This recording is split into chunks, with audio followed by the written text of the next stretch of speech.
자, 이제 지난번에 이제 그 삼인필지를 네네. 이제 좀 자세하게 그 삼인필지에 대해서 회장님이 소개를 해주셨는데, 제가 이제 어디서 보니까 한글을 그렇게 사랑하신 것뿐만이 아니고 우리나라 전통 음악을 또 그렇게 남 못지않게 너무 사랑하셔가지고 막 그렇게 그 옛날에 그 창하시던 그분들도 다 찾아다니고 하셨던 것 같은데, 그 한국 음악을 이 헐버트 박사님은 또 어떻게 소개를 해주시고 어떻게 또 알아오셨는지, 그거에 대해서 오늘 한번 이야기를 좀 나눠보시죠. 그러시죠. 이게 아리랑 이렇게 얘기를 하니까 우선 지금 아리랑은 이제 세계의 노래가 됐잖아요.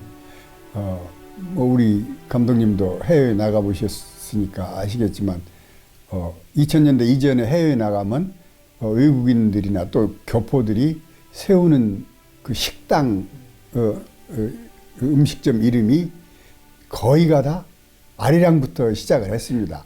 그래서 저는 이제 옛날에 외국에 출장 다닐 때 그 나라 이제 언어로 써 있는 전화번호부, 옛날에는 전화번호부가 있었잖아요. 그럼 먼저 아리랑을 찾아보면은 한국 음식점이 여기에 있구나. 이제 그걸 저는 터득을 해가지고 이제 아리랑부터 찾았는데, 정말 아리랑에 있어서는 우리 헐버트 박사의 공로를 우리 국민들이 지금 너무 모르고 있는데, 좀 혹시 이 방송을 보시는 특히 음악인들, 그러니까 클래식을 하는 음악인도 있으실 테고, 또 가요를 하는 이제 음악인도 있으실 테고, 또 여러 장르가 이제 발전했지만 그 우리나라의 양악보가 어떻게 들어왔고, 또 그 헐버트 박사가 어떤 공로로 이렇게 우리나라 음악이 발전했는가, 이거를 한번 반추해 보셨으면 좋겠어요, 이번 기회에. 이분이 1886년에 조선에 오셨잖아요. 7월 달에 오셨는데, 이분이 1886년 10월 달에 자기 누이 동생한테 편지를 씁니다. 그래서 제가 그 편지를 이렇게 좀 보여드리려고, 이게 악보가 보이시나요? 이게 이제 날짜가 1886년 10월 20일이에요, 이게. 그 다음에 이제 이게 편지가 10월 23일자도 있고 그러는데, 이것도 또 재미있어요. 그때 당시에는 미국이나 해외에 편지를 보내려면은 제물포, 그리고 지금 인천에 배가 언제 출발하느냐, 그 배에 맞춰서 편지를 쓰는 거예요. 그러니까 어떤 때는 일주일에 한 번밖에 출발할 때도 있고, 두 번 출발할 때도 있고, 그러니까 예를 들어서 월요일 날 자기 누이 동생한테 편지를 조금 썼어요. 근데 이제 배가 올 때까지 기다려야 되잖아요. 그러면 또 화요일 날 또 쓰고, 그래서 한 편지에다가 월요일 날 쓴 편지, 화요일 날 쓴 편지, 이게 이제 복합적으로 섞여 있습니다. 근데 요것은 이제 1886년 10월 20일자 편지인데, 여기 보시면 아라리오 요런 그 글씨가 나옵니다. 여기에 밑에 글씨가 나오고, 그다음에 악보를 이렇게 쓴 거예요. 그러면서 여기 이제 글을 쓰기를, 내가 그때 정동에 사셨는데, 그러니까 지금 덕수궁 돌담길 이렇게 안으로 들어와서 끝머리쯤 해서 사셨는데, 거기 툇마루에서 아이들이 노래 부르는 소리를 들었다. 그런데 그게 아주 나의 귓전을 때린다. 그렇게 해서 이 악보를 그려서 보냈어요.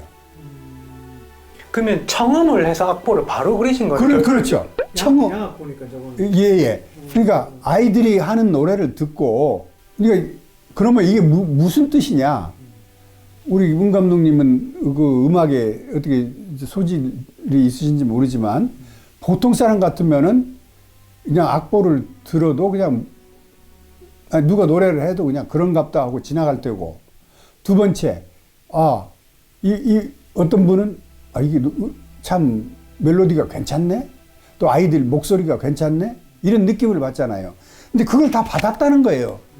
그러니까 이 노래가 참 좋더라. 자기한테 아주 귓전을 때린다. 이렇게 얘기를 하면서 악보를 그리고 아라리오, 아라리오, 이걸 영어로 써놨어요. 여기에다가. 요 밑에다가 이렇게. 네, 이렇게. 그래서 이게 한 소절밖에 없지만은, 이게 우리나라의 양악보의 시초가 아닌가. 예. 또 아리랑이 어떤 표면화된 거, 시초다. 이게 표면화된 거. 예.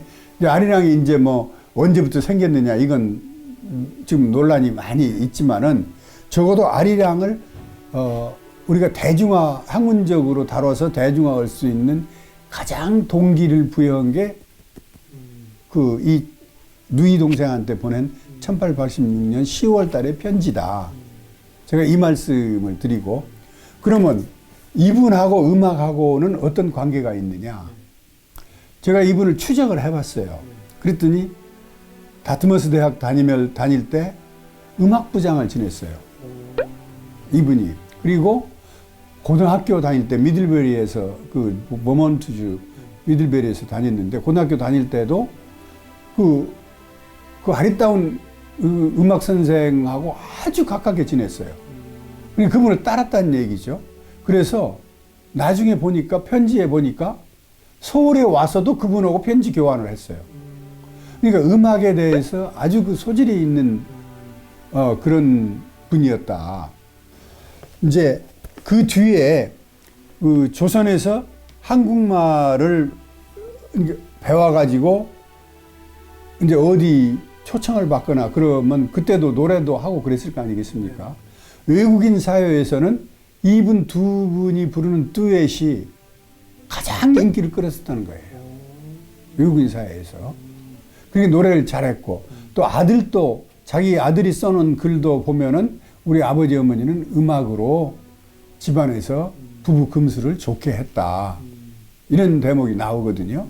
그래서 음악에 아주 소질이 있었고, 이분 딸, 서울에서 난 헬렌이라는 딸이 있었는데, 그분도 미국에 가가지고 보스턴 지역에서 음악인 활동을 했습니다.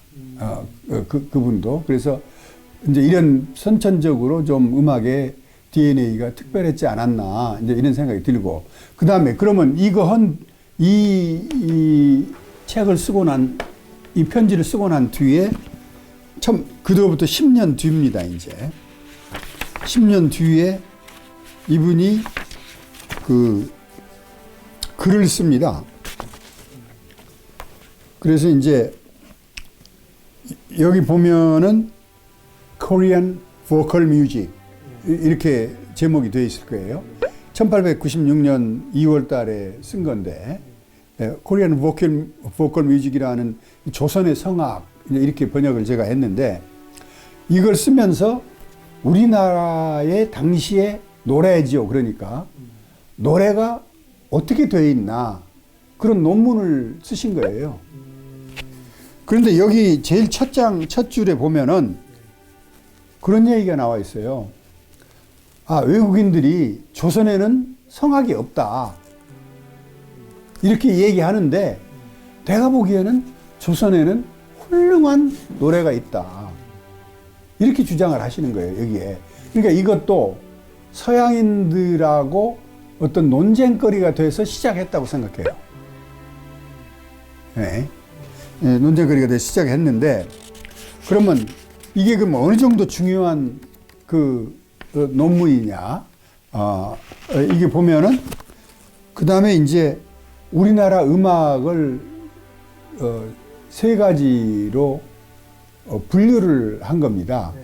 이제 예를 들어 시조 같은 클래식이 있고, 또 뭐 그분 표현으로는 뭐 응접실에서 부르는 또 그런 또 유의 노래가 있고 또 서민들이 부르는 노래가 있고 이렇게 세 가지로 분류를 해가지고 각각 이제 대표적인 노래들을 이렇게 써놨어요. 이거 한글로도 써놨죠.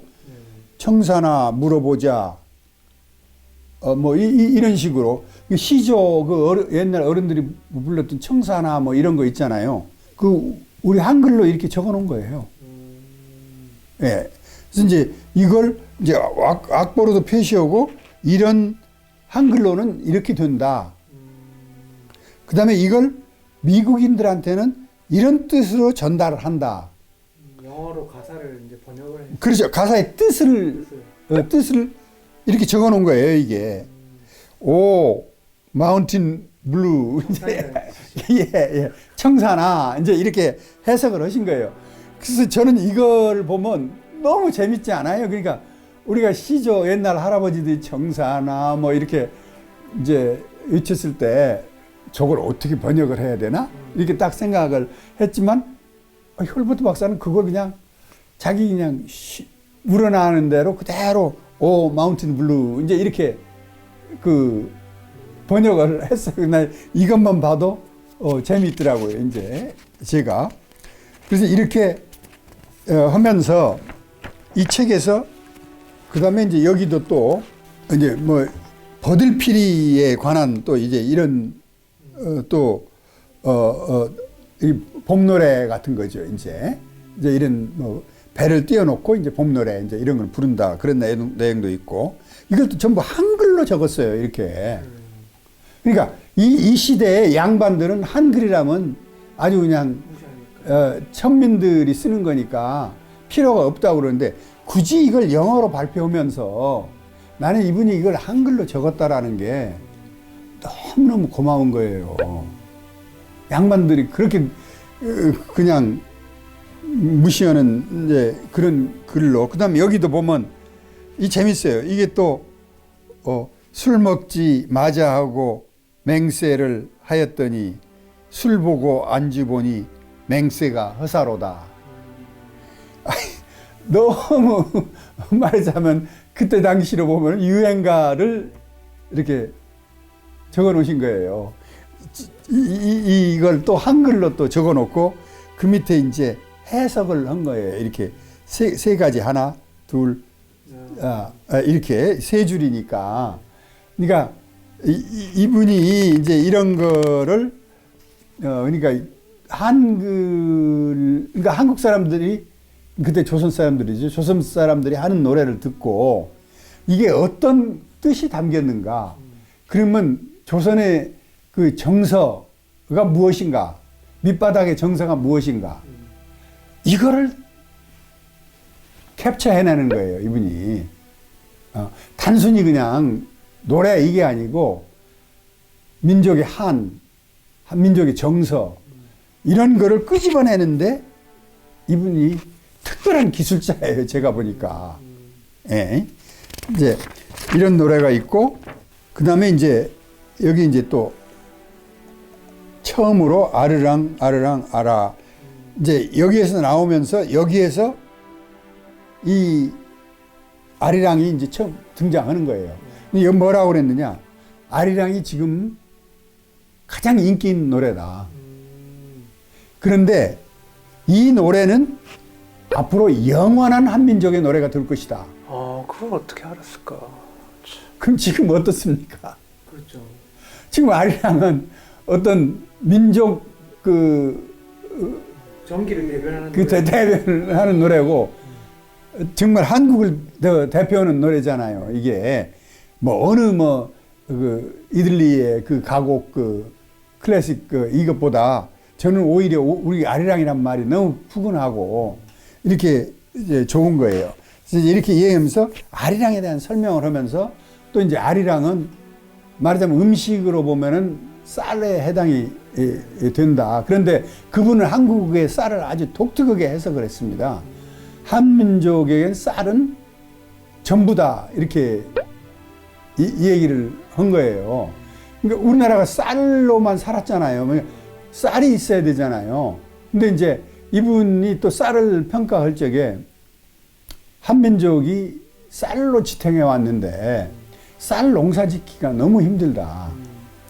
이게 또 농토가 많지가 않기 때문에 산을 개간을 해서 쌀을 생산을 해야 되는데 이 비가 안 오면은 질 수가 없다. 쌀 농사를 할 수가 없다. 그리고 땅을 평평하게 골라야 되기 때문에 울퉁불퉁해서 안 되는 쌀을 심을 수가 없다. 물을 저장을 해야 되기 때문에 이걸 또 글을 쓴 거예요. 또 이분이. 그래서 자기가 생각하기에 서양보다 4배, 5배의 힘이 든다. 이게 코스트가 더 든다 이거죠, 이제. 그리고 하늘만 쳐다봐야 된다. 그때는 지금처럼 관계 수로가 안 돼 있을 때니까. 근데 그런 지적을 하면서도 그러나 한민족을 지탱해준 힘이 이 쌀이다. 그래서 아리랑은 한민족에게는 쌀과 같은 존재다.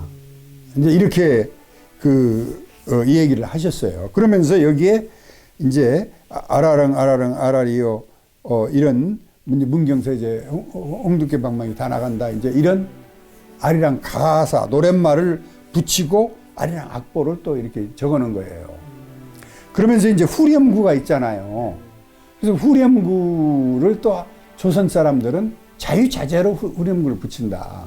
애드립을 넣는다 뭐 이런. 그러니까 뭐 뒤에 여기 하고 뭐 또 출렴도 하고 뭐 하잖아요. 그 이제 우리 옛날 어른들 어르신들 노래 부르는 거 보면은 다.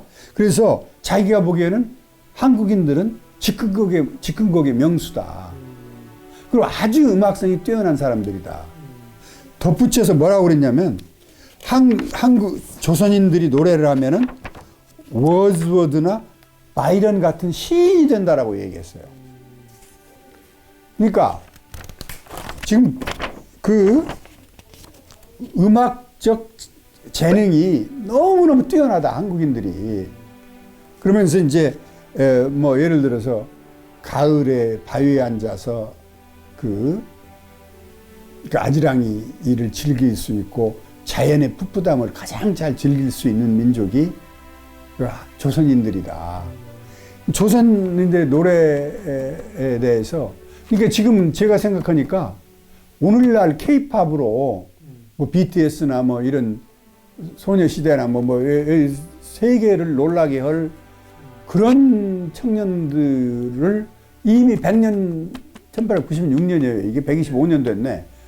이때 예견하신 거예요. 이분은 한국인은 즉흥곡의 명수요 시인이 된다라고 그렇게 얘기를 했어요. 워즈워즈 같은 시인이 된다라고. 예. 그 다음에 이제 요 뒤에 이게 이제 또 바람이 분다를 또 이 가사까지 해서 이렇게 썼습니다. 이 바람이 분다. 이게 군밤타령이라고 그러나요? 요즘. 예. 예. 그래서 여기 뭐 경기도 지방에서 많이 불린다. 그런 얘기도 나와 있거든요. 그래서 이것도 또 악보를 만드신 거예요. 체보를 하신 거예요. 그래서 최초의 아리랑 체보자다. 이제 이렇게 저는 이름을 붙이겠는데 양악보 시대를 열었다라고 얘기하는 거예요. 저는. 그때 이제 뭐 양악보를 다른 성경이나 이런 게 있었겠죠. 있었지만 이분이 한국 노래를 가지고 대중화 시킨 거예요. 이분이.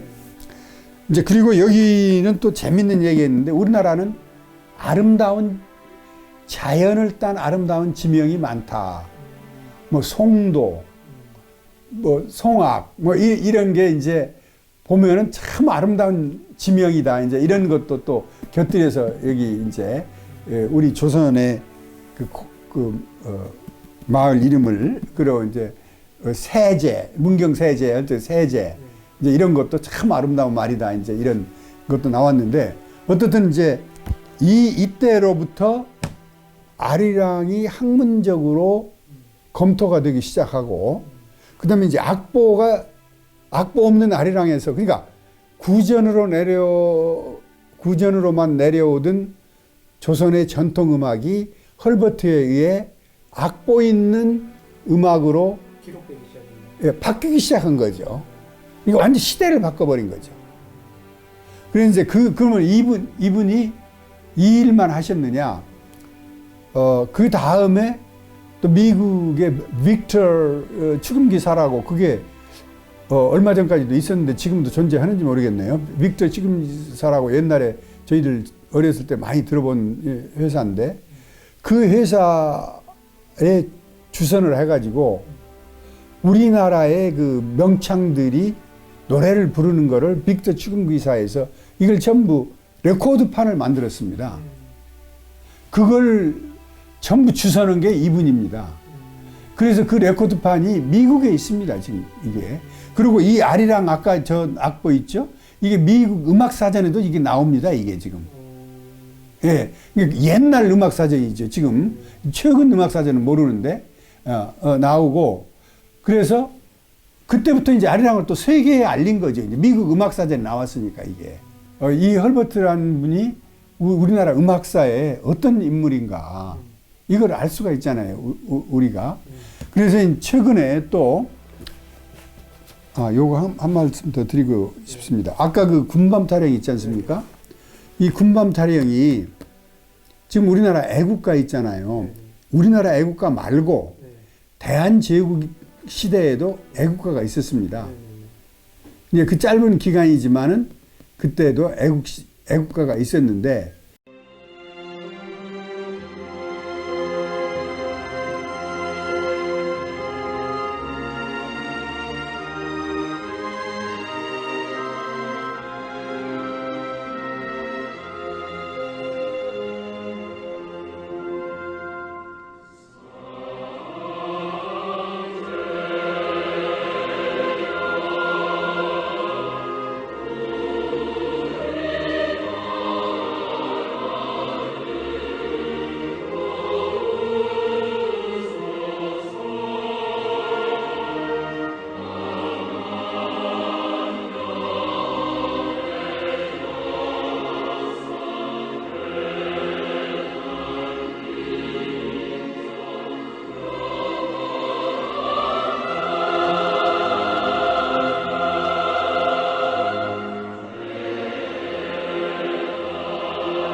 최근에 논문이 나와가지고 대한제국 애국가는 헐버트 박사가 이렇게 채본 아까 군밤 타령 그것을 딴 거다. 서울대학의 이경분 교수라는 분이 그걸 주장을 했어요. 그 비교 연구하고 그때 당시 시대 상황을 검토한 끝에 이 헐버트 박사가 바람이 분다 군밤 타령에 나오는 곡 이걸 바탕으로 해서 대한제국의 애국가가 탄생했다라고 그분 주장이 이제 그렇다는 걸 하나 소개해드리고 그 다음에 제가 또 다른 거 하나 보여드릴게요. 그럼 북한에서는 헐버트 박사를 어느 정도 알고 있느냐. 근데 제가 2008년에 그 단군 문화유적 답사 차원에서 북한을 방문한 적이 있습니다. 정부의 허가를 받아서. 그때 가서 제가 북한 사람들한테 헐버트 박사를 소개를 했어요. 그랬더니 미국 사람이니까 당연히 반응이 거의 없었겠죠. 제가 당부를 했습니다. 북한 사회과학원이라는 곳이 있으니까 그곳에서 헐버트 박사를 연구를 했으면 좋겠다. 그럼 제가 자료를 좀 줬어요. 그때. 그런데 지난 최근에 2018년에 그 중국 세냥 그 심양이라고 그러죠. 그 신양에서 그 학술 회의가 있었습니다. 그때 이제 그 중국, 북한, 남한 이제 이렇게 학술 회의가 있었는데 이게 학술의 표지인데, 예, 이게 표지인데, 예, 이 표지인데 여기에서 북한의 사회과학원의 민속실장 리영호라는 사람이 그 아리랑에 대해서 발표를 했어요. 발표를 하면서 제목은 뭐 악보를 통해 본 아리랑의 음악 형상적 발전 과정 이렇게 했는데 그 조선 봉건 왕조 말에 우리나라에 왔던 헐버트라는 미국인이 체포한 것을 최초의 아리랑의 악보로 본다라고 북한에서도 인정을 했습니다. 이렇게. 그래서 북한에서 미국인에 대해서 언급한 것도 매우 이례적이고 이제 더군다나 헐버트 박사를 언급한 것을 그래서 이제 그 다음에 일본인들이 이제 헐버트 박사 악보를 보고 일본인들이 또 이렇게 평가를 했다. 이제 이런 내용이 들어 있거든요. 그래서 어떻든 저는 제가 이제 추구하는 목적은 남한에서도 헐버트 박사가 제대로 알려져야 되고 그분의 업적이 그 남한 우리 대한민국 한민족 역사에 제대로 자리매김해야 되지만은 북한에서도 인정을 해야 된다. 미국 사람이라고 그래서 배척만 하지 말고 아리랑처럼 이런 학문적인 거, 또 삼인필지 학문적인 거, 또 뭐 독립운동한 거 이런 전부 북한에서 인정을 해서 거기에서도 적절하게 훈장을 줘야 맞다. 이걸 저는 이제 주장을 하는데 마침 이제 북한에서 이런 자료가 이런 발표가 있어서 아주 그 성과가 제 성과라고는 생각하지 않은데 어떻든 이렇게 이제 제가 하던 끝에 이제 이렇게 이런 게 있어서 저는 어떤 기분이 아주 좋습니다. 이 북한에서 이렇게 인정을 해서. 네. 그러면 이렇게 그 헐버트 박사님이 보니까 거의 주특기가 뭔가 탁 하나를 발견하면 깊게 연구를 하고 그거를 책으로 글로 써서 이제 그 저술을 남기시는 것 같은데 그러면 이제 이런 형태 이외에 그 초기에 이제 헐버트 박사님이 한국에 오시고 나서 어떤 저술을 남기셨는지가 좀 궁금하기도 한데 그거에 대해서 또 좀 소개 부탁드리겠습니다. 이제 저는 학생들한테 헐버트 박사를 소개하면서 4가지를 얘기합니다.